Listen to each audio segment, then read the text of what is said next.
कुणाल जी, सबसे पहले आपको, मेरे सभी को पैनलिस्ट को और आपके प्यारे प्यारे दर्शकों को भारतीय जनता पार्टी की तरफ से मेरे यानी डॉक्टर आशीष का प्यार भरा नमस्कार। कुणाल जी, हमें सबसे पहले तो ये समझना पड़ेगा, जो शब्द शक्ति प्रदर्शन कहा जा रहा है वो एक्चुअल में क्या रियलिटी है। दिल्ली की आबादी 1 करोड़ से ऊपर की है, 1.5 करोड़ अंदाजन, बराबर है। अच्छा, ऐसे में ये क्लेम कर रहे हैं इनका आईटी डिपार्टमेंट कि 1 लाख से ज्यादा लोग आएंगे। पहली बात तो आएंगे नहीं, 10-20 हजार आएंगे। चलिए अगर मैं मानता हूं 1 लाख आ भी जाएं तो 1 करोड़ 40 लाख का 1 लाख 1% भी नहीं होता। 1% लोगों को इकट्ठा करना, क्या ये शक्ति प्रदर्शन कहलाता है? पहले तो ये पहली बात ही धारणा ही गलत है। दूसरी बात, आपके दर्शकों को यह समझना पड़ेगा कि ये एक्चुअली पूरा मुद्दा क्या है। जब सुप्रीम कोर्ट का ऑर्डर आया था ना 11 तारीख को, तब ना तो मेरे आदरणीय दर्शन जी ने, ना इनके संयोजक अरविंद केजरीवाल जी ने, या इनके और बड़े बड़े लॉयर्स ने, मुझे लगता है उसको ध्यान से पढ़ा नहीं था। मैं आपके दर्शकों की फायदे के लिए और आपकी अनुमति से उसकी 2 लाइनें पढ़ के सुना देता हूं। वो सुप्रीम कोर्ट का ऑर्डर कहता है, if parliament enacts a law granting executive power on any subject which is in the domain of NCTD, then the executive power of the lieutenant governor shall be modified to the extent as provided in that law। स्पष्ट भाषा में, अगर centre parliament कोई act निकालता है उन powers के ऊपर जो उसके प्रीव्यू में हैं और जो एनसीटीडी अब तक देख रही थी, तो वो एक्ट बनने के बाद, लॉ बनने के बाद लेफ्टिनेंट गवर्नर की पावर उतनी हो जाएगी जितनी उस लाए हुए नए एक्ट में है। पहली बात तो ये सुप्रीम कोर्ट ने खुद ही इशारा दे दिया था कि ऐसा कोई एक्ट आ सकता है, और अगर आया तो एलजी की पावर ऑटोमेटिकली उस एक्ट जितनी हो जाएगी। दूसरा, मैं आपसे, अपने को पैनलिस्ट से और आपके दर्शकों के सामने कुछ तथ्य रखना चाहूंगा। पहली बात तो ये, क्या आर्टिकल 123 ऑफ कॉन्स्टिट्यूशन ये परमिशन देता है कि सेंट्रल गवर्नमेंट कोई ऑर्डिनेंस ला सकती है? तो जवाब है हाँ। Ordinance can be issued on any subject that parliament has the power to make law on। they are required to be getting approval within 6 weeks of reassembling of parliament। यानी जब पार्लियामेंट एक्शन में नहीं है तब centre ordinance ला सकता है किसी भी सब्जेक्ट पे। तो क्या ऑर्डिनेंस लाके कोई संविधान का अगले सेशन का इस्तेमाल होगा? लेकिन यहां पर आम आदमी पार्टी कह रही है कि आपने सुपरसाइड किया, आपने एक तरह से सुपरसाइड किया जो सुप्रीम कोर्ट ने जो अपना स्टेटमेंट जारी किया। सुप्रीम कोर्ट ने distribution of power in the favour of आम आदमी party, they has approved the place. मगर आपने जो सुपरसाइड किया वो कहीं से कहीं ना कहीं तक वो गैर संवैधानिक था, और अब उस गैर संवैधानिक चीज को आप संवैधानिक तौर पर पटल पर सच साबित करने के लिए आप अध्यादेश लेकर आए हैं। मैं आपसे यही कह रहा हूं कुणाल जी कि पहले तो आपके दर्शकों को यह समझना पड़ेगा कि जो ये फाउल प्ले क्राई कर रहे हैं कि ये अनकॉन्स्टिट्यूशनल है, असंवैधानिक है या नहीं है, मैं वही प्रूव करने की कोशिश कर रहा हूं कि मैंने पहला पॉइंट ये दिया कि सुप्रीम कोर्ट ने अपनी रूलिंग में कहा कि अगर सेंटर ऐसा कोई लॉ बनाती है तो वो फिर एलजी की पावर्स को बढ़ा देगा, नंबर 1। नंबर 2, मैंने ये कहा कि ऑर्डिनेंस लाना सेंटर की अथॉरिटी में है अंडर आर्टिकल 123, और वो ऑर्डिनेंस लाया गया। नंबर 3, जब ये ऑर्डिनेंस लाया गया तो क्या ये पार्लियामेंट से पास हुआ? जवाब है हां। नंबर 4, जब ये पास होने के बाद प्रेसिडेंट के पास गया अप्रूवल के लिए? जवाब है हां। अगर ये पूरा ड्यू प्रोसीजर फॉलो किया गया तो पहले तो ये समझना पड़ेगा कि ये अनकॉन्स्टिट्यूशनल कैसे है। इन्हें अच्छा लगे, इन्हें बुरा लगे, वो एक अलग विषय है। वो पर्सन या पार्टी स्पेसिफिक अपने इंटरेस्ट के हिसाब से हो सकता है, क्योंकि सुप्रीम कोर्ट की रूलिंग हो या ऑर्डिनेंस हो, कुछ को भाएगा कुछ को नहीं भाएगा। लेकिन ये कहना कि वो असंवैधानिक है या नहीं है, ये लोगों के मन में गलत भ्रांति फैलाने का है। इसी पर राय जानने के लिए हमारे साथ आखिरकार बीजेपी के राष्ट्रीय महासचिव दुष्यंत कुमार गौतम ने इसी मुद्दे को लेकर आखिरकार आम आदमी पार्टी से ही उल्टे सवाल दाग दिए। राष्ट्रीय महासचिव दुष्यंत कुमार गौतम सर दिल्ली में मुख्यमंत्री अरविंद केजरीवाल बड़ी रैली कर रहे हैं। लगातार वो एक आरोप लगा रहे हैं कि अध्यादेश दिल्ली सरकार का अधिकारों को कुचलने के लिए लेकर आई है, और वो लगातार विपक्ष के नेताओं से मुलाकात कर रहे हैं। आज बड़ी रैली है और रैली में भी कपिल सिब्बल भी आज उसमें रैली में जाने वाले हैं। देखिए, वो ये हिसाब हो रहा है चोर मचाए शोर। जिसने दिल्ली को लूटने का काम किया, जिसने दिल्ली के जो मेहनत की कमाई है उसको बर्बाद करने का काम, अपना शीश महल बनाने के जिस मुद्दों को लेकर ये आए थे, आज उसे पलटी मार रहे हैं। आज दिल्ली की जनता जो त्राही त्राही मचा रही है उसे ध्यान भ्रमित करने के लिए ऐसे नाटक और ड्रामे कर रहे हैं। जो अध्यादेश है, किस प्रकार से अध्यादेश लाया गया है, ये कानूनन लाया गया है, संविधान के सम्मत लाया गया है। आपको काम करने से किसने रोका है? आप अध्यादेश का बहाना क्यों ले रहे हो? आप बताइए 45 करोड़ रुपया क्यों लगाया आपने बिल्डिंगों पर? आप बताइए जमुना साफ क्यों नहीं की है आपने? आप बताइए स्कूलों का कहाँ शिलान्यास आपने किया है? कौन सा हॉस्पिटल आपने खोला है? इसलिए ये बदजीवानी जो कर रहे हैं और जिस प्रकार से दिल्ली को लूटने का काम कर रहे हैं, आज दिल्ली के नागरिक बर्दाश्त नहीं कर सकते, क्योंकि आपने दिल्ली की संस्कृति को बदलने का काम किया है। एक विद्यार्थी के हाथ में एक बोतल के साथ एक बोतल फ्री देने का काम किया है। आप कहते हैं दारू जो आप कानून लेके आए थे सही था, तो वापसी क्यों लिया? ये प्रश्न चिन्ह आपको खड़ा हो रहा है। इसलिए ये नाटक और ड्रामा कितना भी कर लो, लेकिन जनता ने मन बना लिया है, वो आपके साथ में नहीं है। लगातार विपक्ष के नेताओं से भी मिल रहे थे इस अध्यादेश के खिलाफ, और वो मांग कर रहे हैं तमाम विपक्ष के नेताओं से मिल करके वो अध्यादेश के खिलाफ आने वाले सत्र में उनका साथ दें। ऐसे में इस विपक्षी एकता को आप कैसे देख रहे हैं? कोई विपक्षी एकता नहीं है।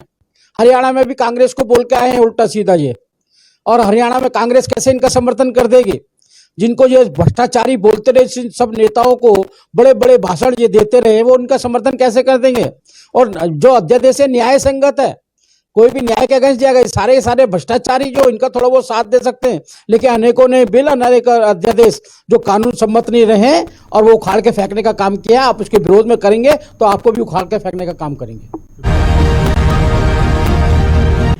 दीपक जी ने बहुत सही कहा, राजनीतिक विश्लेषक जी ने, कि यहाँ पे जनता के मुद्दों की बात नहीं हो रही है। यहाँ पे सिर्फ अपनी, मेरी, आई, मी एंड माई सेल्फ, ये तीन ही वर्ड आते हैं अरविंद केजरीवाल और उनकी पार्टी को। यहाँ सिर्फ खुद को बचाने की बात हो रही है, इसलिए विपक्षी साथ नहीं आएंगे। और आप ऑलरेडी देख चुके हैं कि सबसे बड़ी विपक्षी पार्टी, इनको कहिए कि अपनी बारी में बोले। दर्शन जी को थोड़ी तमीज सिखाइए। दर्शन जी आपको मौका दिया ना पूरा, सर दर्शन जी पूरा मौका दिया ना। ठीक है, क्रॉस क्वेश्चन होंगे, अच्छी बात है, लेकिन सुन तो लीजिए एटलीस्ट उनकी बात। दर्शन जी अपनी बारी में बोलिए। अध्यादेश आया और आप बात कर रहे हैं। दर्शन जी अपनी बारी में बोलिए, ऐसे नहीं डिबेट होती। ठीक है दर्शन जी। कुणाल जी प्लीज। अरे आप भी तो पीछे बोलते हैं ना सर। जी आप भी पीछे बोलते हैं। कुणाल जी इनको चुप कराइए। ओके ठीक है सर, ठीक है, कंप्लीट कीजिए सर। जी मैं ये कह रहा हूं कि सबसे पहले तो जो सबसे बड़ी विपक्षी पार्टी है, जहां पे नीतीश कुमार जी भी कह चुके हैं कि कांग्रेस के बिना विपक्षी एकता को आप समझ ही नहीं सकते, क्योंकि 200 550 में से 200 सीटों पे उनका वर्चस्व है। वो कांग्रेस पार्टी क्लियर अपनी हाई लेवल मीटिंग में कह चुकी है कि इस अध्यादेश के ऊपर हम आपको सपोर्ट नहीं करेंगे। तो विपक्षी एकता की तो टाई फेस वहीं पे हो गई। राज्यसभा पे मुंह के बल ये गिरेगा ये, और 100% इनकी साजिश नाकामयाब होगी और ये बिल बनके क्लियर आएगा। इसमें किसी दिल्ली वासी को क्या, किसी देशवासी को और किसी राजनीतिक विश्लेषक को कोई शक नहीं है। यही कुरकुराहट की सबसे बड़ी वजह है अरविंद केजरीवाल की। दूसरी बात, अब मैं आपके दर्शकों को आधे मिनट के अंदर टाइमलाइन समझाना चाहूंगा, जिससे वो समझ जाएंगे कि अरविंद केजरीवाल जी की दिक्कत क्या है। दिक्कत यह है कि उनको पावर अपने हाथ में रखनी है। पावर अपने हाथ में इसलिए रखनी है कि अपनी कालाकांडी को छुपाने का प्रयास करना है। वो कालाकांडी जो उनकी उजागर हो रही है, कहां उजागर हो रही है? शराब घोटाले में उजागर हो रही है, स्कूल घोटाले में उजागर हो गई है, डीटीसी घोटाले में उजागर हो गई है, जासूसी कांड में उजागर हो गई है, लैंड स्कैम में उजागर हो गई है। हर जगह जहां उनकी कालाकांडी उजागर हो गई है, उसको किसी माध्यम से छुपा के रखना है। एसीबी उनके हाथ में है नहीं, दिल्ली पुलिस उनके हाथ में है नहीं। एक विजिलेंस को वो काबू करना चाहते हैं, जहां पे राजशेखर जी ने उनकी नाक में दम कर रखा है। कौन है राजशेखर जी? राजशेखर जी वो आईएएस अधिकारी हैं जो कि विजिलेंस को भी देख रहे हैं स्पेशल सेक्रेटरी के रूप में, और सर्विसेज को भी देख रहे हैं। इसीलिए राजशेखर जी के पीछे सौरभ भारद्वाज जी हाथ धो के पड़े हैं, क्योंकि वो राजशेखर जी हैं जिन्होंने एलजी को रिपोर्ट बना के दी है कि आशियाना बनाने में 171 करोड़ का क्या घपला हुआ। वो राजशेखर जी हैं जो लिक्वर गेट के अंदर रिपोर्ट बना के दी है, सिसोदिया जी बाहर नहीं आने पा रहे हैं। वो राजशेखर जी ही हैं जो इस सारे इनकी कालाकांडी खोल रहे हैं। इसीलिए जैसे 11 तारीख को ऑर्डर, ये सुप्रीम कोर्ट का ऑर्डर आया, इमीडिएटली 13 तारीख को राजशेखर जी को उनकी सारी ड्यूटी से मुक्त कर दिया गया। मात्र एक दिन के अंदर। एलिगेशन क्या थी कि अभिनव समाज नाम के एक एनजीओ ने उनके खिलाफ एक कंप्लेंट कर दी। इतने बड़े अफसर को बिना इन्वेस्टिगेशन किए मात्र एक एनजीओ की कंप्लेंट के ऊपर आपने उसके सारे पद के कार्यभार से हटा दिया, और वही अभिनव समाज ने बाद में कह दिया मैंने ऐसी कोई कंप्लेंट की ही नहीं। क्या गंदी हुई आम आदमी पार्टी की। उसके बाद एक दिन नहीं गुजरा कि 15 और 16 की रात को उनके कमरे में, सील्ड कमरे में राजशेखर जी के कुछ लोगों को घुसा दिया गया और इंपॉर्टेंट दस्तावेज की स्कैनिंग की गई। ध्यान देने वाली बात है आपके दर्शकों को, क्यों की गई? क्योंकि वो आखिरी दिन था जिस दिन एलजी साहब को 15 दिन के अल्टीमेटम के बाद वो रिपोर्ट सौंपी जानी थी कि वो आलीशान भवन महल में क्यों 171 करोड़ लगे। और उसके बाद जैसे ही ऑर्डिनेंस में पास हुआ और उनको वापस उनकी पोस्ट पे लाया गया, फिर से सौरभ भारद्वाज जी ने एलजी के ऊपर, ऑर्डिनेंस के ऊपर पूरा मोर्चा खोल दिया, ये कहते हुए कि वो असंवैधानिक है, जबकि वो संवैधानिक है। और आपके बस आखिरी के 10 सेकंड, आपके दर्शकों को यह भी पता होना चाहिए कि गिरावट की इतनी हद है कि अब ये इन आईएएस ऑफिसर्स को अपने पार्लियामेंट्री कमेटी में बुला के समन दे रहे हैं। राजशेखर जी को भी समन जा चुका है, आशीष मोरे जी को भी समन जा चुका है, कभी SC/ST एक्ट में, कभी OBC एक्ट में। अरे विजिलेंस ऑफिसर्स को उनका काम करने दोगे या वो ये तुम्हारे पार्लियामेंट में आके तुम्हारे वहां पे पेशियां लगाते रहेंगे? दीपक जी आपको छोटा सा पॉइंट और जोड़ना चाह रहा था कि यहाँ पे आपके दर्शक ये भी सोच रहे होंगे कि ऑर्डिनेंस की जरूरत क्यों पड़ी। ऑर्डिनेंस की जरूरत इसलिए पड़ी कि दोस्त, बंदर के हाथ में उस्तरा देते ही क्या होता है वो सबने देखा कि 11 तारीख को सुप्रीम कोर्ट जी का ऑर्डर आने के बाद किस तरीके से आईएएस लॉबी के ऊपर जो प्रताड़ना, जो विक्टिमाइजेशन आप गवर्नमेंट द्वारा शुरू हो गई। आप सोच के देखिएगा, कभी ऐसा आपने देखा था कि एलजी के पास 8 IAS, IPS, IFS officers return complaint दें, हाई कोर्ट के अंदर रिटर्न कंप्लेंट दें। Chief secretary Naresh Kumar, former services secretary Ashish More, special secretary Kinni Singh, special secretary vigilance Rajasekharan, power secretary Sukhbir Singh, IPS officer and head of anti corruption branch Madhur Sharma, IRS officer and chief assessor in house tax MCD Kunal Kashyap, ad hoc नेटिक officer, deputy secretary in services department Amitabh Joshi. ये कुछ ऐसे top के नाम बता रहा हूं जो दिल्ली एडमिनिस्ट्रेशन के टॉप के नाम हैं, सारे डिपार्टमेंट्स के। और ये एलजी को लिख रहे हैं कि हमारी प्रताड़ना हो रही है, हमको आप गवर्नमेंट प्रताड़ित कर रही है। सोच के देखिएगा क्या हालत हो गई अगर ऑर्डिनेंस नहीं आए। तो ये तो सिंपल सा एक फॉर्मूला है, हमारी बात मानो नहीं तो भाग जाओ। हमारे खिलाफ जितनी तुम तहकीकात कर रहे हो सब बंद करो, हमारी अराजकता फैलने दो, हमारे को जितनी दर्शन जी सीधे आरोप लगाए कि नमस्कार, बहुत बहुत स्वागत आपका। आप देख रहे हैं हमारा बेहद खास कार्यक्रम मुद्दे की बात, आपके साथ मैं हूं कुणाल गोस्वामी। आज मुद्दे की बात में बात होगी आपकी। यहां पर आपकी संज्ञा आपसे या हमारे से नहीं बल्कि आम आदमी पार्टी से है। यह वही आम आदमी पार्टी है जिसका उदय 2013 में हुआ था। तत्कालीन आंदोलन से उपजा हुआ एक राजनीतिक दल जिसे जरूरत पड़ी इंडिया अगेंस्ट करप्शन की मूवमेंट की, और उसके बाद आम आदमी पार्टी के तौर पर उभरा यह राजनीतिक दल हर साल नित नई ऊंचाइयां छूता हुआ नजर आया। लेकिन हाल फिलहाल में कुछ ऐसी कश्मकश है, कुछ ऐसे राजनीतिक द्वंद्व हैं जिसके चलते यही आम आदमी पार्टी जो पूर्ण बहुमत के साथ दिल्ली की सत्ता पर विराजमान है, केंद्र से आमने सामने के मूड में है। और अब एक बार फिर से बात हो रही है मैदान वापसी की। जी हां, आपने सुना होगा घर वापसी की, आपने सुना होगा दल वापसी की, लेकिन अब बात होगी मैदान वापसी की। क्या है मैदान वापसी, क्यों जरूरत पड़ी आम आदमी पार्टी को, और क्या माना जाए कि दिल्ली का जो रामलीला मैदान जो लकी मैस्कट था आम आदमी पार्टी के लिए, क्या आम आदमी पार्टी फिर अपनी उस लकी चार्म को भुनाना चाह रही है? इसी पर हम बात करेंगे। दरअसल दिल्ली की आम आदमी पार्टी की सरकार केंद्र के अध्यादेश के खिलाफ अब आर पार के मूड में है। अध्यादेश के खिलाफ आप रामलीला मैदान में महारैली कर रही है। केजरीवाल ने रैली में संविधान बचाने को लेकर बड़ी संख्या में लोगों से एकजुट होने की अपील की। पार्टी ने बाकायदा दावा किया कि महारैली में 1 लाख लोगों के शामिल होने की उम्मीद है। आप संयोजक ने बीजेपी के नेतृत्व वाली केंद्र पर अधिकार छीनने और लोकतंत्र पर हमला करने का आरोप लगाया। सियासी पंडितों की माने तो आम आदमी पार्टी इस महारैली के जरिए अपना शक्ति प्रदर्शन दिखाना चाहती है। राजनीतिक समझ वाले लोग इसे 2024 से पहले आपके एक आगाज के रूप में देख रहे हैं। ये वही रामलीला मैदान है जहां से केजरीवाल ने 2012 में अपने सियासी सफर की शुरुआत की थी। आज एक बार फिर केजरीवाल उसी मंच से केंद्र के खिलाफ अपनी आवाज बुलंद करने जा रहे हैं। कैसा होगा यह सफर? उस दौरान तो सरकार के पसीने छुटा दिए थे अरविंद केजरीवाल ने, लेकिन 2012 में एनडीए के दूसरे कार्यकाल की सरकार और मौजूदा वक्त में एनडीए के दूसरे कार्यकाल की सरकार में जमीन आसमान का फर्क है। बहरहाल चर्चों को आगे बढ़ाएं, लेकिन उससे पहले एक बड़ी खबर का रुख कर लेते हैं। रामलीला मैदान में केजरीवाल की वापसी, अध्यादेश के खिलाफ आपकी mega rally.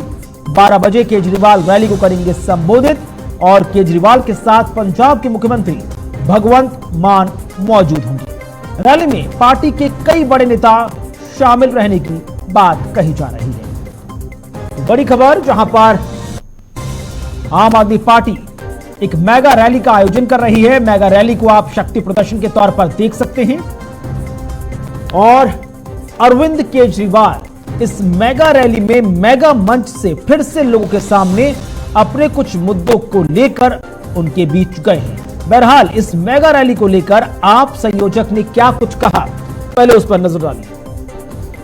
Ordinance will come in the parliament in a monsoon session of parliament, which will start perhaps in the last week of July. This will have to be presented in parliament. BJP has complete majority in Lok Sabha, but in Rajya Sabha, BJP has only 93 members out of 238. If all the non-BJP parties come together, we can defeat this bill in parliament. सुना आपने, आप संयोजक अरविंद केजरीवाल क्या कुछ कहते हुए नजर आए। केंद्र के अध्यादेश के खिलाफ किस तरह से विपक्षी एकता को एकजुट करने का काम अरविंद केजरीवाल कह रहे हैं। लेकिन इस पूरे घटनाक्रम पर रामनिवास गोयल ने क्या कुछ नजरिया पेश किया, नजर डालिए। संविधान की घोर अवमानना की और उस अवमानना को लेकर हम लोग आज यहाँ मैदान में आए हैं। मैं स्वयं आया हूँ। सुप्रीम कोर्ट के निर्णय को बदलना पूरे देश की जनता के मुंह पर तमाचा मारना है और ये केंद्रीय सरकार का रवैया तानाशाही दिन प्रतिदिन होता जा रहा है और इस तानाशाही रवैये को रोकने के लिए आज लाखों की संख्या में यहाँ मैदान में जुट। ये लड़ाई आज से नहीं शुरू हुई, ये लड़ाई रावण के समय में शुरू हुई। विभीषण ने मना किया लेकिन वो तानाशाह नहीं माना। ये लड़ाई कंस के विरुद्ध भी शुरू हुई, भगवान कृष्ण ने बहुत समझाया, वो नहीं माना। ये लड़ाई धृतराष्ट्र के विरुद्ध भी शुरू हुई, वो नहीं माना। द्रौपदी का चीरहरण हुआ। ये लड़ाई हिरण्यकश्यप के भी शुरू हुई भगत प्रहलाद को लेकर के, और वो लड़ाई निरंतर तानाशाह के विरुद्ध अनेकों उदाहरण दिए जा सकते हैं चल रही है। इसका अंत तानाशाह के अंत से ही होता है और तानाशाह का अंत होगा तब ये लड़ाई बंद होगी। तो रामनिवास गोयल ने आपको इस एक बयान में त्रेता युग, सतयुग और द्वापर युग के साथ साथ कलयुग के बारे में भी जानकारी दे दी। लेकिन आम आदमी पार्टी के संयोजक अरविंद केजरीवाल आज जब मंच से हुंकार भरेंगे, इसके पीछे पिछले काफी लंबे से समय से चले आ रही मुलाकातों का एक सिलसिला है। किस तरह से एक एक करके तमाम राजनीतिक दल जो विपक्ष की भूमिका निभा रहे हैं, उनसे उन्होंने समर्थन जुटाया। जब समर्थन जुटाने के बाद जब वो आश्वस्त हुए कि पूरा विपक्ष हमारे साथ लामबंद हुआ है, तब उन्होंने आम जनता का भी साथ लेने की कवायद छेड़ दी। अब ये 6 तस्वीरें आपकी टीवी स्क्रीन पर। सपा सुप्रीमो अखिलेश यादव, जेडीयू से नीतीश कुमार, टीएमसी से ममता बनर्जी, साथ ही साथ बात की जाए एमके स्टालिन, उद्धव ठाकरे, तमाम नेता, शरद पवार, सभी विपक्ष को लामबंद करने की जो कोशिश है अरविंद केजरीवाल की, उन तमाम मुलाकातों के बाद जब पूरा गणित बैठा लिया, उसके बाद आज अरविंद केजरीवाल दिल्ली के रामलीला मैदान में मेगा रैली, शक्ति प्रदर्शन करने जा रहे हैं। लेकिन इस शक्ति प्रदर्शन के माध्यम से अरविंद केजरीवाल आखिरकार केंद्र में मौजूद एनडीए सरकार को क्या कुछ इशारा कर रही हैं, क्योंकि केंद्र सरकार ने तो स्पष्ट कर दिया कि अध्यादेश पर बहुत जल्द फैसला लिया जाएगा और उनके पास पर्याप्त संख्या बल है। राज्यसभा में भी। और आखिरकार ये अध्यादेश गले की फांस क्यों बनता जा रहा है अरविंद केजरीवाल के लिए भी, और अरविंद केजरीवाल इस गले की फांस को किस तरह से निकालने की कोशिश कर रहे हैं, उस पर आप नजर डालिए ग्राफिक्स के माध्यम से पूरी टाइमलाइन। 11 मई को सुप्रीम कोर्ट ने एक ऐतिहासिक फैसला सुनाया और सार्वजनिक व्यवस्था और भूमि पर केंद्र के नियंत्रण होने की बात कही। बीजेपी को अच्छा लगा, लेकिन अगले ही पल सुप्रीम कोर्ट ने साफ कह दिया कि सेवा से संबंधित मामलों पर दिल्ली में काबिज आम आदमी पार्टी का ही कार्यकारी नियंत्रण होगा। बीजेपी को झटका लगा तो बीजेपी ने तुरंत 19 मई को केंद्र सरकार के माध्यम से अध्यादेश जारी कर दिया और जो पावर सुप्रीम कोर्ट ने दिल्ली सरकार को दी थी वो अपने नियंत्रण में ले ली। अब इसके साथ अध्यादेश में दिल्ली सेवा प्राधिकरण की स्थापना का प्रावधान भी इसमें शामिल किया गया था और अध्यादेश में सेवाओं से संबंधित जितने मामले थे वो केंद्र ने अपने अंडरटेक में ले लिए थे। लिहाजा जितनी व्यवस्थाएं, जितने फायदे सुप्रीम कोर्ट के माध्यम से आम आदमी पार्टी को मिलने की बात सामने आई थी, एक बार फिर से वो तमाम पावर्स सेंट्रल गवर्नमेंट ने अपनी पास रख ली। अब आज जो रैली होने जा रही है, जिसका समय पहले 11 बजे था, लेकिन अब पता चल रहा है कि अरविंद केजरीवाल 12 बजे पहुंचेंगे। आपकी मेगा रैली में 1 लाख लोगों के शामिल होने की उम्मीद आम आदमी पार्टी की आईटी सेल की तरफ से बताई गई है। साथ ही साथ रैली के माध्यम से अध्यादेश के खिलाफ अभियान की शुरुआत करने जा रही है आम आदमी पार्टी। केजरीवाल की ट्वीट के जरिए जनता से रैली में शामिल होने की बाकायदा अपील तक की गई है। जनता से अधिकार छीनने वाली तानाशाही सरकार के खिलाफ एकजुट हो, ये कहना है मुख्यमंत्री अरविंद केजरीवाल का। उन्होंने कहा कि संविधान और लोकतंत्र को बचाने के लिए इस महारैली में साक्षी बने। तो सुप्रीम कोर्ट के वरिष्ठ वकील और राज्यसभा सांसद कपिल सिब्बल भी रैली में शामिल होंगे। ये बात फिलहाल अब तक सामने आई है। तो अध्यादेश को लेकर जिस तरह से विपक्ष को लामबंद करने में पिछले काफी हफ्ते दर हफ्ते अरविंद केजरीवाल रहे, आज उसकी अग्नि परीक्षा के तौर पर देखा जाएगा। दिल्ली में रामलीला मैदान के भीतर जुटने वाली भीड़ दरअसल एक प्रमाण होगी प्रत्यक्ष कि किस तरह से दिल्ली की आम जनता अरविंद केजरीवाल के सुर में सुर मिलाती हुई नजर आती है। बहरहाल जहां एक तरफ दिल्ली के रामलीला मैदान में अरविंद केजरीवाल मेगा रैली करने जा रहे हैं, तो वहीं दूसरी तरफ बीजेपी विरोध प्रदर्शन की बात भी पहले से कह चुकी है। और इसी विषय पर विस्तार से चर्चा करने के लिए हमारे साथ कुछ खास मेहमान इस चर्चा में शामिल हो चुके हैं। सबसे पहले आपको उनसे रूबरू करा दें। हमारे साथ बीजेपी से डॉक्टर आशीष डांडा साहब हैं, बहुत बहुत स्वागत सर आपका। आम आदमी पार्टी से दर्शन डोभाल जी हैं, बहुत बहुत स्वागत सर आपका। और राजनीतिक विश्लेषक दीपक राय भी जुड़ रहे हैं, बहुत बहुत स्वागत दीपक जी आपका भी। शुरुआत आम आदमी पार्टी के नेता दर्शन जी से कर लेता हूं। डोभाल साहब ये बता दीजिए, घर वापसी की बात सुनी थी, दल वापसी की बात सुनी थी, लेकिन मैदान वापसी की बात हो रही है। क्या जरूरत आन पड़ी दिल्ली की जनता को रामलीला मैदान में एकत्रित करने की, क्योंकि जिस अध्यादेश पर आपकी और केंद्र सरकार की आर पार की लड़ाई चल रही है उसमें तो विपक्ष की जरूरत ज्यादा है और विपक्ष को तो लामबंद कर ही रहे हैं अरविंद केजरीवाल पिछले काफी सप्ताह से। इस रामलीला मैदान से आप क्या दर्शाना चाह रहे हैं? देखिए, मैं आपको एक चीज बताना चाहता हूं कि केंद्र सरकार ने विपक्ष को कुचलने के लिए खास तौर पर 2 चीजें इस्तेमाल करी है। एक तो धन बल, जहां पर चुनी हुई सरकारों को के विधायकों को लालच दे करके उनको खरीदा गया और सरकारें गिरा दी गई, जिसका एक तरोताजा उदाहरण अभी महाराष्ट्र और कई और राज्य भी है उससे पूर्व में। दूसरा है, उनके पास एक हथियार था ईडी और सीबीआई के जरिए अनाप शनाप केस लगा के, झूठे केस लगा के उनको जबरदस्ती जेल में ठूस देना।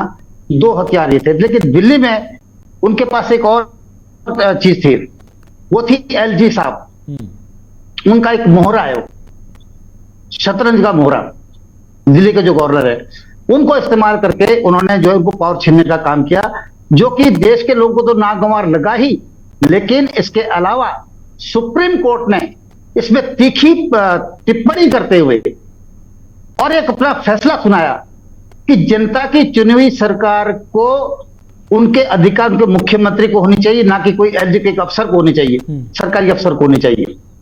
ये साफ तौर पर पूरे देश ने देखा, पूरी जनता ने देखा। और इसीलिए जब केजरीवाल जी पूरे देश से समर्थन मांगने गए तो लगभग पूरे देश के विपक्षी दलों का समर्थन, खुला समर्थन मिला। बल्कि मैं आज, आपने जो लिंक भेजा मुझे, उस एक जागरण की रिपोर्ट है जिसमें एक हेडिंग है, उस पोर्टल की हेडिंग है कि केंद्र के अध्यादेश के विरोध में दिल्ली के रामलीला मैदान में आपकी महारैली, दूसरों को न्योता नहीं। तो ये बहुत गलत हेडिंग छापी उन्होंने, जबकि ये होना चाहिए था कि पूरे देश से समर्थन मिलने के बाद, केजरीवाल जी को पूरे देश से समर्थन मिलने के बाद आज उत्साह में और रैली कर रहे देश की जनता के लिए, तानाशाही को खत्म करने के लिए, हिटलरशाही को खत्म करने के लिए। लेकिन तो आपको परिस्थितियां भिन्न भिन्न नजर नहीं आती? रामलीला मैदान में जब इंडिया अगेंस्ट करप्शन के माध्यम से अरविंद केजरीवाल ने एक प्रदर्शन किया था, 2012-13 की बात है, तब यूपीए के दूसरा कार्यकाल चल रहा था, जन लोकपाल का मुद्दा था, तब परिस्थितियां अलग थी, करप्शन के तमाम आरोप थे। अब जब पावर को लेकर जब पूरा अंतर्द्वंद चल रहा है, तब तो परिस्थितियां बिल्कुल अलग हैं। यहां पर आम जनता की, मैं सर वही सवाल दोबारा कर रहा हूं, आम जनता की क्या जरूरत पड़ रही है? आम जनता तो ऑलरेडी आपके साथ है, दिल्ली में आपकी सरकार है, एमसीडी में आप में क्यों? गोस्वामी जी, मैं वही प्रयास करने का कर रहा हूं जो मैंने इससे पूर्व में आपको कहा, वो यही कहा है कि सरकार ने, जनता ने सरकार को, आम आदमी पार्टी को मौका दिया, जनता ने एक बार नहीं 3 बार मौका दिया, और बीजेपी को घोषणा तक नहीं दिया। अभी मुश्किल से उनके तीसरे चुनाव में मात्र 70 में से 5 विधायक उनके चुन के आए हैं, और पहले तो उनके जो वहां जो उपस्थित दर्ज नहीं हुई थी। इसका मतलब उसके बाद फिर उन्होंने जो है कितने तरह की यात्राएं लेकर के हमारे नेताओं को अंदर डाला, और नतीजा ये हुआ कि उनसे एमसीडी छीन ली गई, जो 15 साल से जिस पर वो काबिज थे, वो भी जनता ने उनसे छीन करके अरविंद केजरीवाल को दे दिया कि ये तानाशाही सरकार हमें नहीं चाहिए, बीजेपी की शक्ल हमने नहीं देखनी है, इनका करप्शन हमने 15 साल से देखा है। और इससे छुटकारा पाने के लिए उन्होंने एमसीडी को भी निकाल करके केजरीवाल की झोली में डाल दिया। तो ये तिलमिला गए, आपको पता है और पूरे देश को पता है कि इनके पास फिर कोई चारा नहीं बचा, तो उन्होंने जो है एलजी का इस्तेमाल किया, और जब एलजी का इस्तेमाल किया तो सुप्रीम कोर्ट ने उस पर तीखी टिप्पणी करी और उसमें फैसला सुनाया। अभी हाल की बात है, जिसका के खिलाफ अब सुप्रीम कोर्ट के भी ऊपर जाकर के ये दुनिया का जो सबसे बड़ा तानाशाह बनने जा रहा है, जो हिटलर से भी आगे एक कदम निकल रहा है, वो आज सुप्रीम कोर्ट को भी चैलेंज कर रहा है कि मैंने सुप्रीम कोर्ट को मायने नहीं रखता है, होगा वही जो हम करेंगे। तो आज उन्होंने जो है अध्यादेश ला करके सुप्रीम कोर्ट को भी आंखें दिखा दी है कि आपकी नहीं चलेगी, चलेगी मेरी। जब तक मैं प्रधानमंत्री कुर्सी पर रहूंगा तब तक मैं सारे फैसले मेरे होंगे, सुप्रीम कोर्ट का कोई उसमें फैसला नहीं चलने वाला है। तो आज इसी प्रकार पूरे देश जिसे आप देख रहे हैं, पूरा देश एकजुट हो रहा है, पूरा विपक्ष एकजुट हो रहा है। और जहां तक मैं समझता हूं दिल्ली में जो है, जैसे आप कह रहे न्योता, वहां तो न्योता देने की जरूरत ही नहीं है, सारे विपक्षी दल इकट्ठा हो चुके हैं, बीजेपी को नामो निशान नहीं है, नाम 2-4 विधायक 5 विधायकों की कोई गिनती नहीं है। तो आज पूरी दिल्ली वहां पर रामलीला मैदान में एकत्रित हो रही है, पूरा समय बताएगा सर, लेकिन अभी भी सवाल मेरा वहीं का वहीं खड़ा है कि राजनीतिक दलों का साथ मिल गया राज्यसभा में आपका साथ देने के लिए, लेकिन आखिरकार रामलीला मैदान में इस मेगा रैली के क्या सियासी मायने हैं, आप अब तक जवाब नहीं दे पाए। लेकिन डॉक्टर आशीष, इस मेगा रैली को, एक शक्ति प्रदर्शन को बीजेपी किस तौर पर देख रही है? क्योंकि आम आदमी पार्टी तो कह रही है कि भाई आपके हाथ से दिल्ली की सरकार निकल गई, एमसीडी निकल गई, और आप जब एलजी पर अपना जोर चलाना चाह रहे थे तो सुप्रीम कोर्ट ने वो भी पावर आपसे लेने की कोशिश की, तो लिहाजा बदले की कार्रवाई के तौर पर आप ये अध्यादेश लेकर आ गए। तो क्या माना जाए सर, इसे बीजेपी किस तरह से देख रही है? बीजेपी तो कह रही है कि लोकसभा में हमारे पास बहुमत है, लेकिन बीजेपी जो एक एक करके अरविंद केजरीवाल जो अपनी चालें चल रही हैं सियासी शतरंज पर, बीजेपी अपने आप को किस तरह से डिफेंड करेगी? कुणाल जी, सबसे पहले आपको, मेरे सभी को पैनलिस्ट को और आपके प्यारे प्यारे दर्शकों को भारतीय जनता पार्टी की तरफ से मेरे यानी डॉक्टर आशीष का प्यार भरा नमस्कार। कुणाल जी, हमें सबसे पहले तो ये समझना पड़ेगा, जो शब्द शक्ति प्रदर्शन कहा जा रहा है वो एक्चुअल में क्या रियलिटी है। दिल्ली की आबादी 1 करोड़ से ऊपर की है, 1.5 करोड़ अंदाजन, बराबर है। अच्छा, ऐसे में ये क्लेम कर रहे हैं इनका आईटी डिपार्टमेंट कि 1 लाख से ज्यादा लोग आएंगे। पहली बात तो आएंगे नहीं, 10-20 हजार आएंगे। चलिए अगर मैं मानता हूं 1 लाख आ भी जाएं तो 1 करोड़ 40 लाख का 1 लाख 1% भी नहीं होता। 1% लोगों को इकट्ठा करना, क्या ये शक्ति प्रदर्शन कहलाता है? पहले तो ये पहली बात ही धारणा ही गलत है। दूसरी बात, आपके दर्शकों को यह समझना पड़ेगा कि ये एक्चुअली पूरा मुद्दा क्या है। जब सुप्रीम कोर्ट का ऑर्डर आया था ना 11 तारीख को, तब ना तो मेरे आदरणीय दर्शन जी ने, ना इनके संयोजक अरविंद केजरीवाल जी ने, या इनके और बड़े बड़े लॉयर्स ने, मुझे लगता है उसको ध्यान से पढ़ा नहीं था। मैं आपके दर्शकों की फायदे के लिए और आपकी अनुमति से उसकी 2 लाइनें पढ़ के सुना देता हूं। वो सुप्रीम कोर्ट का ऑर्डर कहता है, if parliament enacts a law granting executive power on any subject which is in the domain of NCTD, then the executive power of the Lieutenant Governor shall be modified to the extent as provided in that law. स्पष्ट भाषा में, अगर centre parliament कोई act निकालता है उन powers के ऊपर जो उसके प्रीव्यू में हैं और जो एनसीटीडी अब तक देख रही थी, तो वो एक्ट बनने के बाद, लॉ बनने के बाद लेफ्टिनेंट गवर्नर की पावर उतनी हो जाएगी जितनी उस लाए हुए नए एक्ट में है। पहली बात तो ये सुप्रीम कोर्ट ने खुद ही इशारा दे दिया था कि ऐसा कोई एक्ट आ सकता है, और अगर आया तो एलजी की पावर ऑटोमेटिकली उस एक्ट जितनी हो जाएगी। दूसरा, मैं आपसे, अपने को पैनलिस्ट से और आपके दर्शकों के सामने कुछ तथ्य रखना चाहूंगा। पहली बात तो ये, क्या आर्टिकल 123 ऑफ कॉन्स्टिट्यूशन ये परमिशन देता है कि सेंट्रल गवर्नमेंट कोई ऑर्डिनेंस ला सकती है? तो जवाब है हाँ। Ordinance can be issued on any subject that parliament has the power to make law on. They are required to be getting approval within 6 weeks of reassembling of parliament. यानी जब पार्लियामेंट एक्शन में नहीं है तब centre ordinance ला सकता है किसी भी सब्जेक्ट पे। तो क्या ऑर्डिनेंस लाके कोई संविधान का अगले सेशन का इस्तेमाल होगा? लेकिन यहां पर आम आदमी पार्टी कह रही है कि आपने सुपरसाइड किया, आपने एक तरह से सुपरसाइड किया जो सुप्रीम कोर्ट ने जो अपना स्टेटमेंट जारी किया। सुप्रीम कोर्ट ने distribution of power in the favour of आम आदमी party, they has approved the place, मगर आपने जो सुपरसाइड किया वो कहीं ना कहीं तक वो गैर संवैधानिक था, और अब उस गैर संवैधानिक चीज को आप संवैधानिक तौर पर पटल पर सच साबित करने के लिए आप अध्यादेश लेकर आए हैं। मैं आपसे यही कह रहा हूं कुणाल जी कि पहले तो आपके दर्शकों को यह समझना पड़ेगा कि जो ये फाउल प्ले क्राई कर रहे हैं कि ये अनकॉन्स्टिट्यूशनल है, असंवैधानिक है या नहीं है, मैं वही प्रूव करने की कोशिश कर रहा हूं कि मैंने पहला पॉइंट ये दिया कि सुप्रीम कोर्ट ने अपनी रूलिंग में कहा कि अगर सेंटर ऐसा कोई लॉ बनाती है तो वो फिर एलजी की पावर्स को बढ़ा देगा, नंबर 1। नंबर 2, मैंने ये कहा कि ऑर्डिनेंस लाना सेंटर की अथॉरिटी में है अंडर आर्टिकल 123, और वो ऑर्डिनेंस लाया गया। नंबर 3, जब ये ऑर्डिनेंस लाया गया तो क्या ये पार्लियामेंट से पास हुआ? जवाब है हां। नंबर 4, जब ये पास होने के बाद प्रेसिडेंट के पास गया अप्रूवल के लिए? जवाब है हां। अगर ये पूरा ड्यू प्रोसीजर फॉलो किया गया तो पहले तो ये समझना पड़ेगा कि ये अनकॉन्स्टिट्यूशनल कैसे है। इन्हें अच्छा लगे, इन्हें बुरा लगे, वो एक अलग विषय है, वो पर्सन या पार्टी स्पेसिफिक अपने इंटरेस्ट के हिसाब से हो सकता है, क्योंकि सुप्रीम कोर्ट की रूलिंग हो या ऑर्डिनेंस हो, कुछ को भाएगा कुछ को नहीं भाएगा। लेकिन ये कहना कि वो असंवैधानिक है या नहीं है, ये लोगों के मन में गलत भ्रांति इसी पर राय जानने के लिए हमारे साथ पॉलिटिकल एक्सपर्ट दीपक राय भी जुड़े हुए हैं। दीपक जी, आपने बीजेपी को भी सुन लिया, आपने आम आदमी पार्टी को भी सुन लिया, और आप जो मौजूदा स्थिति बनी हुई है इस राजनीतिक पूरे मुद्दे पर वो भी आप भली भांति जानते हैं। लेकिन आज की मेगा रैली से अरविंद केजरीवाल आखिरकार हासिल क्या करना चाहते हैं? क्योंकि उन्हें जिस चीज की सबसे ज्यादा जरूरत है वो राज्यसभा में समर्थन की जरूरत है, और तमाम तस्वीरें हमने अपने तमाम दर्शकों को दिखा दी कि चाहे वो एमके स्टालिन हो, ममता बनर्जी हो, नीतीश कुमार हो, अरविंद केजरीवाल के साथ अन्य राजनीतिक दलों, उन सबसे वो समर्थन हासिल कर चुके हैं। आपको लगता है कि इन चीजों की जरूरत थी, या फिर कहीं ना कहीं एक तीर से 2 निशाने साधने की कोशिश कर रहे हैं अरविंद केजरीवाल?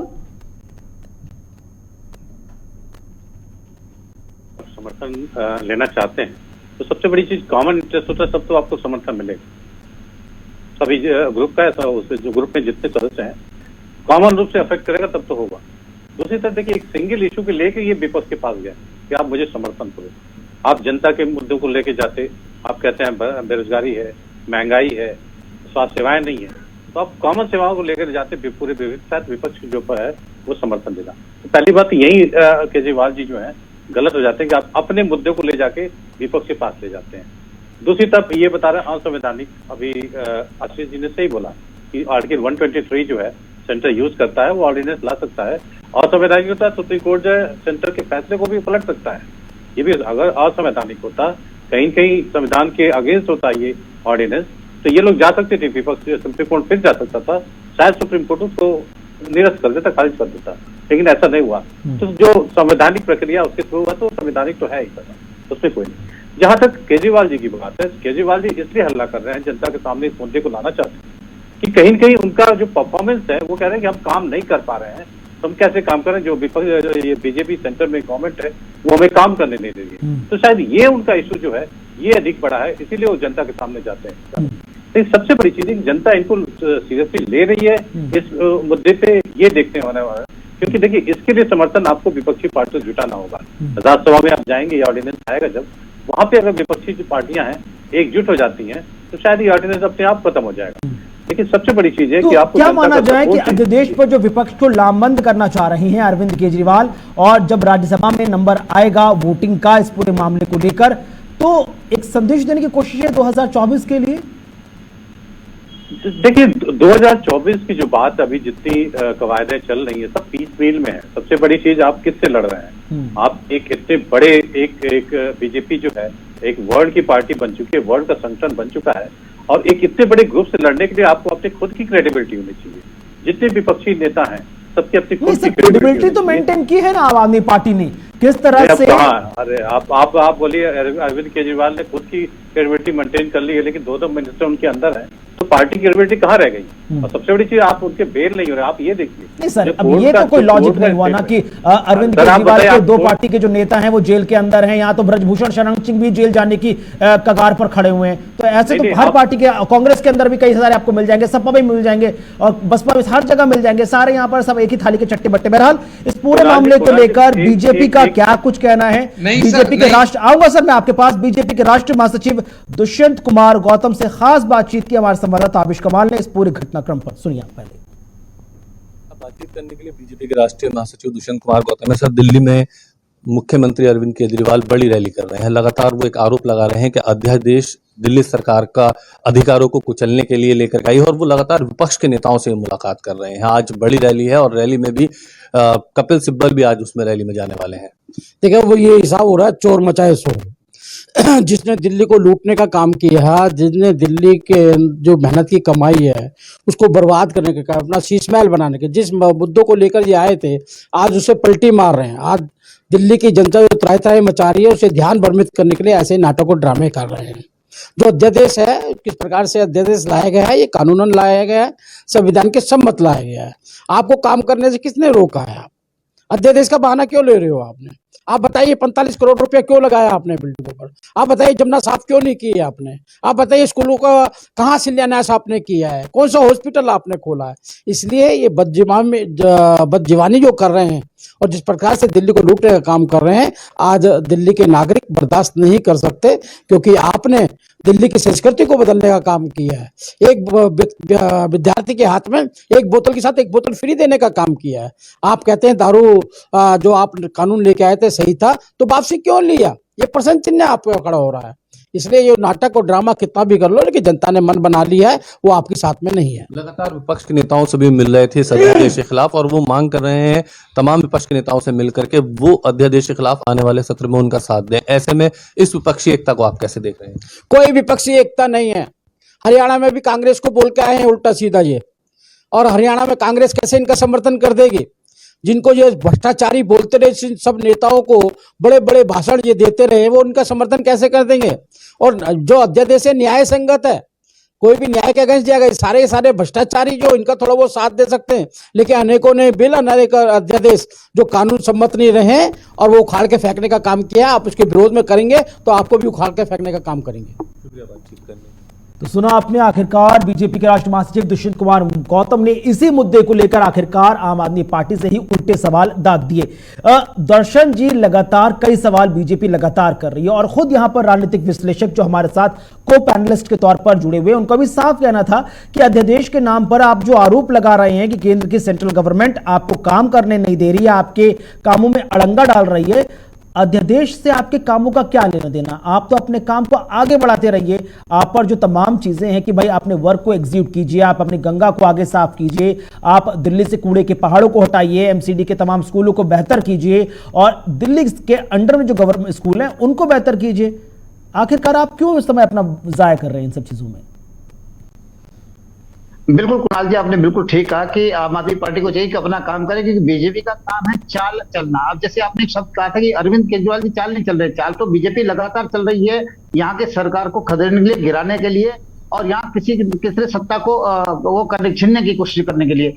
लेकिन ये बिल्कुल सही कहा कि आम आदमी पार्टी को अपना काम करना चाहिए और वो अरविंद केजरीवाल जी कर रहे हैं। इसीलिए तो अभी हाल में सत्ता छीनी इनसे एमसीडी की। ये इससे बड़ा प्रमाण और क्या हो सकता है कि आम आदमी पार्टी अपना काम ठीक से कर रही है। इसीलिए तो 15 साल के बाद नहीं, अगर काम ठीक से कर रही है तो जनता को प्रमाण देने की सर जरूरत क्या है? सच कंगन को आरसी क्या, पढ़े लिखे को फारसी क्या? फिर आप क्यों आप जनता को इकट्ठा कर रहे हैं? नहीं, उनका क्या लेना, वो तो अपना काम कर रही है। Let them enjoy the Sunday. जनता को बताना जरूरी है, इनकी तानाशाही को देश के सामने रखना जरूरी है, बताना जरूरी है कि किस तरह से इन्होंने जो है वह तांडव मचाया था, जो एमसीडी से जो इनको खदेड़ा गया था वहां की जनता के द्वारा। तो ऑर्डिनेंस पे रहिए ना भैया, ऑर्डिनेंस पे रहिए। ऑर्डिनेंस संविधानिक है कि गैर संविधानिक है? क्या बता रहे हैं आप जनता को? गुंडागर्दी भी नहीं चली, फिर से एक और झूठा लारा दे रहे हैं। मुंह की खानी पड़ी और वहां पे वहां से खदेड़ करके निकाल दिया गया एमसीडी से। और आज इससे कुणाल जी, मैं आना चाहूंगा यहाँ पे। आपके पास ठीक है। और ये अभी कह रहे थे कि जो है 1% 2% की बात कर रहे थे। अरे भैया, जिस दिल्ली ने 95% वोट आम आदमी पार्टी को दिया है और 3% बीजेपी को दिया है, वो सड़कों पर कौन होंगे? बीजेपी के लोग होंगे या आम आदमी पार्टी के लोग होंगे? आम आदमी पार्टी को कोई है ही नहीं। आम आदमी पार्टी को तो नामो निशान ही नहीं है। उनका 4-5 विधायक कहीं झुकते नजर आते, कहीं नजर आते हैं, या उनका काम कभी आपको नजर आता है। लेकिन मैं ये कहना चाहता हूं, जैसे कि आपने बहुत अच्छी बात बताई कि इनको ब्रिजभूषण के अत्याचार नहीं दिखते, जिसने खिलाड़ियों का शोषण किया, उन खिलाड़ियों का जिन्होंने हमारे देश का नाम, अरे मुद्दे को छोड़ के बाकी सब बोलिएगा, ठीक है? सुप्रीम कोर्ट में मुझे मुद्दे पे बात करने दीजिए। दर्ज हुई, उसके बाद उसको गिरफ्तार नहीं किया जा रहा और ऐसे गुंडा इनके हर ठीक है सर, लेकिन ज्यादा अच्छा है कि हम अपने कोर सेंटर मुद्दे पर ही बात करें। डॉक्टर आशीष, जो तमाम चीजें हैं उनका साफ स्पष्ट कहना, आम आदमी पार्टी बार बार एक ही चीज पर स्टिक है कि भाई आप हमें काम करने नहीं दे रहे। जो पावर हमको सुप्रीम कोर्ट ने दी थी, जहां पर प्रशासनिक दायरे सबसे ज्यादा महत्वपूर्ण थे, वो आपको बिल्कुल खुशी नहीं जची और यही लिहाजा रहा कि आपने अध्यादेश आप लेकर आए। लिहाजा अब नहीं, एक सवाल तो कोर सेंटर रह ही गया ना सर। बीजेपी नेता आशीष जी से मेरा एक ही सवाल है कि आम आदमी पार्टी के इस प्रदर्शन के खिलाफ में बीजेपी भी तो आज जगह जगह प्रदर्शन कर रही है। इन तमाम चीजों को लेकर आखिरकार बीजेपी क्या कुछ आगे रणनीति बना रही है? यहां पर तो आम जनता आएगी, अरविंद केजरीवाल आप करेगी और चली जाएगी, लेकिन जब राज्यसभा में यह अध्यादेश रखा जाएगा वोटिंग के लिए, तब क्या स्थिति बनेगी? अरविंद केजरीवाल जो हफ्ते दर हफ्ते पूरब से पश्चिम, उत्तर से दक्षिण तक तमाम राज्यों की सैर कर आ गए, उस सैर के बाद जो निष्कर्ष निकलेगा उसके लिए कितना तैयार है बीजेपी? जी कुणाल जी, सबसे पहले तो आपके दर्शकों को यह समझना पड़ेगा कि जो कि दीपक जी ने बहुत सही कहा, राजनीतिक विश्लेषक जी ने, कि यहां पे जनता के मुद्दों की बात नहीं हो रही है। यहां पे सिर्फ अपनी, मेरी, आई, मी एंड माई सेल्फ, ये तीन ही वर्ड आते हैं अरविंद केजरीवाल और उनकी पार्टी को। यहाँ सिर्फ खुद को बचाने की बात हो रही है, इसलिए विपक्षी साथ नहीं आएंगे। और आप ऑलरेडी देख चुके हैं कि सबसे बड़ी विपक्षी पार्टी, इनको कहिए कि अपनी बारी में बोले। दर्शन जी को थोड़ी तमीज सिखाइए। दर्शन जी आपको मौका दिया ना पूरा सर दर्शन जी पूरा मौका दिया ना, ठीक है, क्रॉस क्वेश्चन होंगे, अच्छी बात है, लेकिन सुन तो लीजिए एटलीस्ट उनकी बात। दर्शन जी अपनी बारी में बोलिए, अध्यादेश आया और आप बात कर रहे हैं। दर्शन जी अपनी बारी में बोलिए, ऐसे नहीं डिबेट होती। ठीक है दर्शन जी। कुणाल जी प्लीज। अरे आप भी तो पीछे बोलते हैं ना सर, आशीष जी आप भी पीछे बोलते हैं। कुणाल जी को चुप कराइए। ओके ठीक है सर, ठीक है, कंप्लीट कीजिए सर। जी मैं ये कह रहा हूं कि सबसे पहले तो जो सबसे बड़ी विपक्षी पार्टी है, जहां पे नीतीश कुमार जी भी कह चुके हैं कि कांग्रेस के बिना विपक्षी एकता को आप समझ ही नहीं सकते, क्योंकि 200 550 में से 200 सीटों पे उनका वर्चस्व है। वो कांग्रेस पार्टी क्लियर अपनी हाई लेवल मीटिंग में कह चुकी है कि इस अध्यादेश के ऊपर हम आपको सपोर्ट नहीं करेंगे। तो विपक्षी एकता की तो टाई फेस वहीं पे हो गई।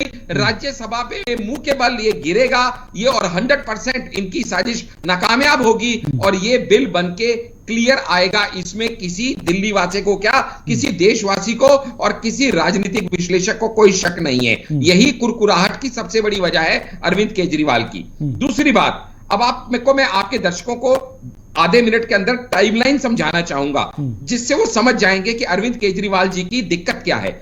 दिक्कत यह है कि उनको पावर अपने हाथ में रखनी है। पावर अपने हाथ में इसलिए रखनी है कि अपनी कालाकांडी को छुपाने का प्रयास करना है। वो कालाकांडी जो उनकी उजागर हो रही है, कहां उजागर हो रही है? शराब घोटाले में उजागर हो रही है, स्कूल घोटाले में उजागर हो गई है, डीटीसी घोटाले में उजागर हो गई है, जासूसी कांड में उजागर हो गई है, लैंड स्कैम में उजागर हो गई है। हर जगह जहां उनकी कालाकांडी उजागर हो गई है, उसको किसी माध्यम से छुपा के रखना है। एसीबी उनके हाथ में है नहीं, दिल्ली पुलिस उनके हाथ में है नहीं। एक विजिलेंस को वो काबू करना चाहते हैं जहां पे राजशेखर जी ने उनकी नाक में दम कर रखा है। कौन है राजशेखर जी? राजशेखर जी वो आईएएस अधिकारी हैं जो कि विजिलेंस को भी देख रहे हैं स्पेशल सेक्रेटरी के रूप में और सर्विसेज को भी देख रहे हैं। इसीलिए राजशेखर जी के पीछे सौरभ भारद्वाज जी हाथ धो के पड़े हैं, क्योंकि वो राजशेखर जी हैं जिन्होंने एलजी को रिपोर्ट बना के दी है कि आशियाना बनाने में 171 करोड़ का क्या घपला हुआ। वो राजशेखर जी हैं जो लिक्वर गेट के अंदर रिपोर्ट बना के दी है, सिसोदिया जी बाहर नहीं आने पा रहे हैं। वो राजशेखर जी ही हैं जो इस सारे इनकी कालाकांडी खोल रहे हैं। इसीलिए जैसे 11 तारीख को ये सुप्रीम कोर्ट का ऑर्डर आया, इमीडिएटली 13 तारीख को राजशेखर जी को उनकी सारी ड्यूटी से मुक्त कर दिया गया, मात्र एक दिन के अंदर। एलिगेशन क्या थी कि अभिनव समाज नाम के एक एनजीओ ने उनके खिलाफ एक कंप्लेंट कर दी। इतने बड़े अफसर को बिना इन्वेस्टिगेशन किए मात्र एक एनजीओ की कंप्लेंट के ऊपर आपने उसके सारे पद के कार्यभार से हटा दिया। और वही अभिनव समाज ने बाद में कह दिया मैंने ऐसी कोई कंप्लेंट की ही नहीं। क्या गंदी हुई आम आदमी पार्टी की। उसके बाद एक दिन नहीं गुजरा कि 15 और 16 की रात को उनके कमरे में, सील्ड कमरे में राजशेखर जी के कुछ लोगों को घुसा दिया गया और इंपॉर्टेंट दस्तावेज की स्कैनिंग की गई। ध्यान देने वाली बात है आपके दर्शकों को, क्यों की गई? क्योंकि वो आखिरी दिन था जिस दिन एलजी साहब को 15 दिन के अल्टीमेटम के बाद वो रिपोर्ट सौंपी जानी थी कि वो आलीशान भवन महल में क्यों 171 करोड़ लगे। और उसके बाद जैसे ही ऑर्डिनेंस में पास हुआ और उनको वापस उनकी पोस्ट पे लाया गया, फिर से सौरभ भारद्वाज जी ने एलजी के ऊपर, ऑर्डिनेंस के ऊपर पूरा मोर्चा खोल दिया, ये कहते हुए कि वो असंवैधानिक है, जबकि वो संवैधानिक है। और आपके बस आखिरी के 10 सेकेंड, आपके दर्शकों को यह भी पता होना चाहिए कि गिरावट की इतनी हद है कि अब ये इन आईएएस ऑफिसर्स को अपने पार्लियामेंट्री कमेटी में बुला के समन दे रहे हैं। राजशेखर जी को भी समन जा चुका है, आशीष मोरे जी को भी समन जा चुका है, कभी एससी एसटी एक्ट में, कभी ओबीसी एक्ट में। अरे विजिलेंस ऑफिसर्स को उनका काम करने दोगे या वो ये तुम्हारे पार्लियामेंट में आके तुम्हारे वहां पे पेशियां कुल मिलाकर दीपक जी आपको क्या लगता है कि जो तमाम चीजें यहां पर डॉक्टर आशीष ने गिनवाई हैं कि अरविंद केजरीवाल ये अध्यादेश लाकर वो पावर इसलिए पाना चाहते हैं कि वो जो तमाम सेक्टर्स हैं, चाहे हम बात कर ले विजिलेंस की, हम बात कर ले आबकारी विभाग की, हम बात कर ले डीटीसी की, हम बात कर ले स्कूल में कुछ करप्शंस के आरोपों की, हम बात कर ले स्वास्थ्य मेडिकल, इन तमाम चीजों को लेकर जो बीजेपी हल्ला बोल रही है और अब 2 मंत्री अंदर हैं जेल के, ऐसा ना हो कहीं और आदि सरकार नप जाए, लिहाजा कुछ मोहरों को बचा लिया जाए। यही वजह है कि अध्यादेश को यहां पर किसी न किसी तरह अरविंद केजरीवाल गिराना चाहते हैं। देखिए कुणाल जी, अभी जो मैं पहले बोला था, जो 2 मिनिस्टर के अंदर है, देखिए आप किसी गलत चीज को जस्टिफाई नहीं कर सकते। अगर ये 2 लोग यहाँ पे ब्रजभूषण सिंह अंदर क्यों नहीं है तो हम इस चीज को जस्टिफाई नहीं मानता हूँ मैं। देखिए 2 बार कोर्ट ने टिप्पणी, बहुत सीरियस टिप्पणी कही है, इसी आधार पर जमात हुई है। दूसरी तरफ देखिए केजरीवाल जी ने जो अभी ये आज रैली कर रहे हैं, अब ठीक है, आप मोदी जी से दिक्कत हो, आपको सेंट्रल गवर्नमेंट दिक्कत, आप उठाइए बातों को। लेकिन सबसे बड़ी चीज, आप अपने कामों को जब उठा के आगे बढ़ेंगे ना तो जनता आपको बहुत अधिक तारीफ करेगी, फिर आपको जिताएगी, जनता का समर्थन मिलेगा। आपने शिक्षा की व्यवस्था सही की, आप जितने स्कूल हैं आप सही कीजिए, मोहल्ला क्लिनिक है उसको सही कीजिए। बातें तो हो रही, मोहल्ला क्लिनिक में आप जाइए, क्या व्यवस्था है मोहल्ला क्लिनिक में वो भी देखिए। तो आप जो अपने काम करेंगे, जनता के यमुना की जो स्वच्छता की वो जिम्मेदारी थी वो आप पे थी, वो कितनी दूर हुई। तो आप अब जो काम आपके पास है वो आगे बढ़िए, उसको लेके आगे बढ़िए, शायद अधिक समर्थन मिलेगा आपको। फिर दूसरी तरफ बीजेपी जो कह रही कि केजरीवाल साहब कुछ नहीं कर रहे कि यमुना गंदी है, शिक्षा व्यवस्था कर रही है। सवाल है कि आप अध्यादेश ला के उनकी पावर तो कम कर दिया आपने, एक अध्यादेश ला के गवर्नमेंट को हटा दीजिए, क्योंकि जिम्मेदारी बीजेपी की भी जनता के प्रति लगी, केजरीवाल और आप पार्टी के प्रति है। आप अगर जनता की, दिल्ली की जनता के बारे में सोच रहे हैं, आप कह रहे हैं दिल्ली में कोई काम नहीं हो रहा, दिल्ली के सभी मंत्री भ्रष्ट हैं, आप सिंपल चीज है, बर्खास्त कीजिए। आपको वो भी संवैधानिक पावर है। तो आप जिम्मेदारी की राजनीतिक पार्टियों की जब तक जनता के प्रति बनेगी, आपस में एक दूसरे के प्रति बनती रहेगी ना, तब तक देश को भी हानि होता रहेगा और प्रजातंत्र को भी हानि होता है। सबसे बड़ी राजनीतिक पार्टियों की जिम्मेदारी जो है, लोकतंत्र है तो लोक जनता के प्रति होनी चाहिए। आप आपस में लड़ भिड़ के जो है पूरा जो एक तरह से वो पूरा सिस्टम है वो बर्बाद हो जाता है। आप देखिए दिल्ली का कितना नुकसान हो रहा है। आप 15 साल में जनता, यमुना का क्या हाल है, तीन जो वो ढेरी पड़ी हुई गंदगी के अंबार पड़ा हुआ है, उसका कितना काम हो रहा है। तो सवाल इस तरह से आपस में आप भीड़ लड़के जो है नुकसान सभी को पहुंच रहा है कि और जनता का नुकसान हो, देश का नुकसान हो रहा है। नहीं, लेकिन हाल फिलहाल में ऐसे दो लिटमस टेस्ट नजर आ रहे हैं अलग अलग नेताओं के, जो उस लिटमस टेस्ट के माध्यम से चेक करना चाह रहे हैं कि विपक्ष एकजुट हो पाएगा या नहीं। एक तो नीतीश बाबू हैं जो लिटमस टेस्ट के नाम पर 23 जून को विपक्षी दलों की बैठक कर रहे हैं। एक यहां पर अरविंद केजरीवाल जी हैं जो लिटमस टेस्ट के नाम पर केंद्र के अध्यादेश को यहां पर गिराने के लिए विपक्ष को लामबंद कर रहे हैं। आपको लगता है कि ये दो ऐसे टेस्ट हैं जिसके माध्यम से विपक्ष में मौजूद राजनीतिक दल ये चेक करना चाहते हैं कि वो एक मंच पर, एक बैनर के तले, एक सुर में बात कर पाने की स्थिति में है या नहीं? कुणाल जी, देखिए सबसे बड़ी चीज जो नीतीश कुमार खुद इनिशिएटिव लिए, सबसे मतलब एक प्रोमिनेंट विपक्ष दलों के एकता के चेहरे बने हैं, उनकी क्रेडिबिलिटी क्या है? सवाल है अगर देखा जाए तो उनका जो पॉलिटिकल कैरियर है ऑलमोस्ट खत्म हो चुका है। सही बात है। और क्रेडिबिलिटी उन्होंने कितनी बार खोई है। कभी बोलते हैं नहीं इस दल के साथ नहीं जाऊंगा, जिंदगी मर जाऊंगा, इस दल के साथ नहीं जाऊंगा। तो सबसे बड़ी आप इस तरह की जो वो देते हैं, आप स्टेटमेंट देते हैं तो पूरा जनता सब देखती है। तो नीतीश कुमार जी की क्रेडिबिलिटी जो है वो एक तरह से खत्म हो चुकी है। एक तरह से पॉलिटिकल उनका वो भी खत्म हो चुका है। आपको ये पीएम मटेरियल तो कोई भी नहीं मानेगा, ना विपक्षी दल मानेगा ना जनता मानेगा। ठीक है, डॉक्टर आशीष आप कुछ कहना चाह रहे हैं? जी कुणाल जी, मेरी बात करते करते मेरी कॉल डिस्कनेक्ट हो गई थी टेक्निकल इश्यूज की वजह से। मैं एक छोटा सा पॉइंट और जोड़ना चाह रहा था कि यहाँ पे आपके दर्शक ये भी सोच रहे होंगे कि ऑर्डिनेंस की जरूरत क्यों पड़ी। ऑर्डिनेंस की जरूरत इसलिए पड़ी कि दोस्त, बंदर के हाथ में उस्तरा देते ही क्या होता है वो सबने देखा कि 11 तारीख को सुप्रीम कोर्ट जी का ऑर्डर आने के बाद किस तरीके से आईएएस लॉबी के ऊपर जो प्रताड़ना, जो विक्टिमाइजेशन आप गवर्नमेंट द्वारा शुरू हो गई। आप सोच के देखिएगा, कभी ऐसा आपने देखा था कि एलजी के पास 8 IAS, IPS, IFS officers return complaint दें, हाई कोर्ट के अंदर रिटर्न कंप्लेंट दें। Chief secretary Naresh Kumar, former services secretary Ashish More, special secretary Kinni Singh, special secretary vigilance Rajasekharan, power secretary Sukhbir Singh, IPS officer and head of anti corruption branch Madhur Sharma, IRS officer and chief assessor in house tax MCD Kunal Kashyap, ad hoc नेटिक officer, deputy secretary in services department Amitabh Joshi. ये कुछ ऐसे top के नाम बता रहा हूं जो दिल्ली एडमिनिस्ट्रेशन के टॉप के नाम हैं सारे डिपार्टमेंट्स के। और ये एलजी को लिख रहे हैं कि हमारी प्रताड़ना हो रही है, हमको आप गवर्नमेंट प्रताड़ित कर रही है। सोच के देखिएगा क्या हालत हो गई अगर ऑर्डिनेंस नहीं आए। तो ये तो सिंपल सा एक फॉर्मूला है, हमारी बात मानो नहीं तो भाग जाओ। हमारे खिलाफ जितनी तुम तहकीकात कर रहे हो सब बंद करो, हमारी अराजकता फैलने दो, हमारे को जितनी दर्शन जी सीधे आरोप लगाया कि अध्यादेश लाने का एक ही मकसद था कि जैसे ही आम आदमी पार्टी के पास पावर आई उसने सीधा एडमिनिस्ट्रेशन जो पूरा ब्लॉक है उस पर कहीं ना कहीं प्रेशर जमाना शुरू कर दिया, कुछ का ट्रांसफर किए, कुछ को इधर से उधर करने की कोशिश की। लिहाजा एक लिस्ट में दर्जन भर अधिकारियों ने रिटर्न कंप्लेंट कर दी कि आखिरकार ऐसा ना करें, उसको हाईजैक कर लेना। ठीक है सर, ठीक है। ऑब्वियसली देखिए उसको हाईजैक करने का जब ये प्रयास करेंगे। अब मेरी बारी है आशीष जी, मेरी बारी है, आपने बोल दिया। देखिए 100 बात की एक बात है कुणाल जी, बात यह है कि 15 साल तक जिस तरह से इन्होंने एमसीडी में भ्रष्टाचार मचाया हुआ, लूट मचाई थी दिल्ली के अंदर भारतीय जनता पार्टी ने, वो मामले अब इनको उजागर हो रहे हैं। आपको पता होगा बहुत सारे उसमें नोटिस भी दिए जा चुके जिन्होंने लूट मचाई थी और उनके सारे उनके लिए तैयारी पूरी, उनके अंदर जाने की तैयारी पूरी हो चुकी है। इसलिए भारतीय जनता पार्टी एक तो इनको तिलमिलाने का कारण, सबसे मुख्य कारण यह है कि अभी ये बहुत बड़ा भ्रष्टाचार एमसीडी का जल्दी से बाहर आने वाला है। दूसरी बात, जैसा ये जिक्र कर रहे थे कि जो 8 अफसरों ने कंप्लेंट दिए, देखिए जो ये 8 अफसर है ना, ये जो 8 IAS अफसर है या दूसरे अफसर है, ये 8 के 8 महाभ्रष्ट है। खुद एलजी के ऊपर भ्रष्टाचार का आरोप है। और उसके अलावा जो 8 अफसर है, इनकी दुग्धी रग मोदी जी के हाथ में है। उनको पता है कि इनको कैसे टाइट करना है, इसलिए जो मर्जी उनसे काम करवा सकते हैं। इनको अगर बोलेंगे रात पे सर, आपको पता है राजशेखर जी को सबसे पहले किसने अपॉइंट किया? जिस दिन आपकी सरकार बनी 2014 में, आपने राजशेखर को अपॉइंट किया, मालूम है आपको?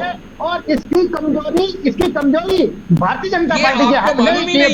तब जितने भी केस आज तक राजशेखर पे लगे हैं, सारे के सारे गलत पाए गए हैं, चाहे वो एनडीएमसी का केस हो। एक ही आदमी से 7 कंप्लेंट आपने कराई, वो भी गलत पाई गई। मालूम है आपको? सेंट्रल विजिलेंस कमीशन की रिपोर्ट मालूम है आपको? कंप्लेंट का काम कर रहे हैं, उससे कुछ होने वाला नहीं। स्वयं तो एलडी है, वो खुद महाभ्रष्ट है, उनके ऊपर भ्रष्टाचार के आरोप है। आपको शर्म आनी चाहिए। जिस एलडी के साथ महामहिम लगता है, उनको भ्रष्ट कह रहे हैं और बिना सबूत के दर्शन की मानहानि का दावा जब आपके ऊपर आएगा तो उसको भुगतने के लिए तैयार रहिएगा। बिना सबूत के आप एलजी साहब को महाभ्रष्ट कह रहे हैं। दर्शन जी, जब तक सबूत ना हो, सबूत के बिना पर इस तरह से आरोप किसी भी रिस्पेक्टेड गवर्नमेंट ऑफिसर पर लगाना तो कहीं ना कहीं नाजायज माना जाएगा। ठीक है, एलजी सहित एलजी के साथ अफसर के ऊपर भी ईडी लगा देंगे। इसी धमकी का कारण उनका इस्तेमाल मोदी जी करना जानते हैं। पूरे देश में बहरहाल अब देखने वाली बात है कि आने वाले वक्त में जिस तरह से अरविंद केजरीवाल विपक्ष के साथ साथ आम जनता को भी अपने पक्ष में लाने की कोशिश कर रहे हैं, आखिरकार ये कोशिश जमीन पर कितनी सफल होती हुई नजर आएगी। बहुत बहुत शुक्रिया आप तीनों ही खास मेहमानों का हमारे साथ चर्चा में शामिल होने के लिए। समय इतनी ही इजाजत दे रहा था, अन्यथा कुछ और सवाल जवाब आगे भी होती है।